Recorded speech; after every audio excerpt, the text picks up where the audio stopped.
Last night I got a question from Brian Tiggafriend on how to remove the 96-97 grill because he wants to take his off and replace it with another. Perhaps he's going to do the chrome grill thing, I'm not sure. If you are unfamiliar with the difference between a 93 and 95 and a 96-97 is the 96 and 97s have a silver piece attached to the hood right here, and you've probably seen it. It comes down like so, dips down, and it's actually a metal piece attached to the actual hood.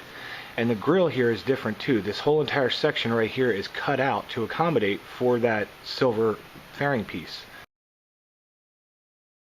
The way that it attaches or mounts in is going to be exactly the same. So I can show you this, Brian. Okay, and the first thing that you will be confronted with when you open your hood is this plastic trim piece that lays down here and goes underneath of your hood latch.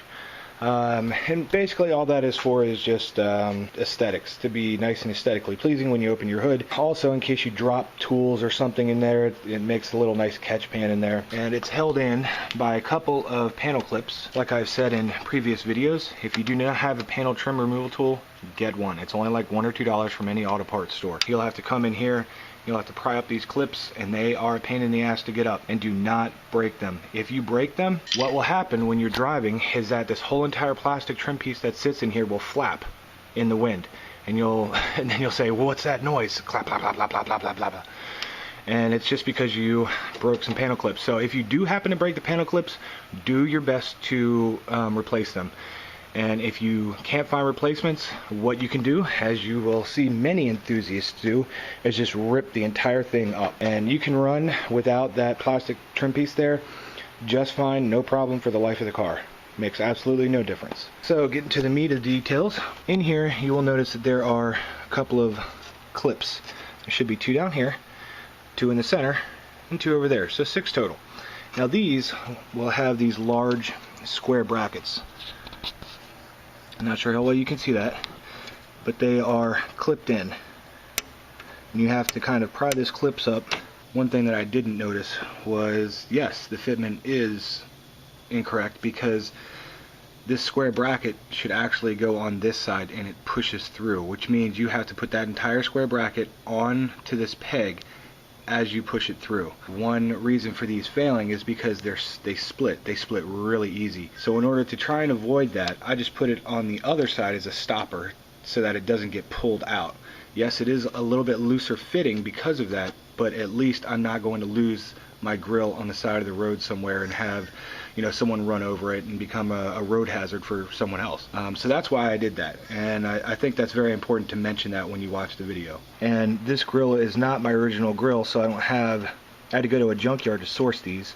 If these clips are not attached, this just sits in there really loose, really loose. And you might also get a knocking noise from this going up and down while you're driving. For these, you just kind of pinch them together. One of the best methods that I've found is to get a long, thin screwdriver, and there's a clip in here. Yeah, this one actually broke off. Over the life of the car, these get brittle and they will break. Down here, you can barely see in there. See that little clip? Come in here sideways. You just depress that. And as you do that, you'll kind of see this guy move up and down, in and out, and those slide through. Now I'm not going to take this entire thing off because this is actually it's a pain in the ass to get back on and get these clips to snap in. Once you get this in place, these will snap in, and you'll hear a click, kind of like that. So that's somewhat secure. I still need to replace this one because that's broken. If the little tab on the bottom of here breaks, you will need to replace that because that's kind of what secures the entire thing. Otherwise, you'll just be able to push this right back out. Discoloration, that's where I took an X-Acto knife and shaved it down so that I could fit this other one on top of here, but that other one split because it was still too big and I forced it. This is just plastic. This piece right here is just plastic.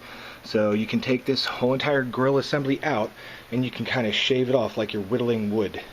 And that way you can fit these big ones on here, and that prevents these big ones in the center. That is what prevents your whole grill from falling out, just in case these on each side snap. And that's basically all there is to replacing your grill on a 93 to 97 at least. I don't know how to replace the grill on the 5th gen, which would be the 98 to 2002 model. I imagine it's just about the same. Now the 3rd gen grill, that is a pain in the ass. I have tried to take apart headlights and a grill from a 3rd gen. I don't wish that on anyone. There's screws and brackets galore on those things. Then just shove it back in there, make sure it's secure nice, make sure your fitment's good. See, my fitment's still kind of loose here. I don't like that. And there you go. That's all there is to it. So Brian, I hope that answers your question. And that's how you replace a grill on a 93 to 97 Mazda 66. Cool.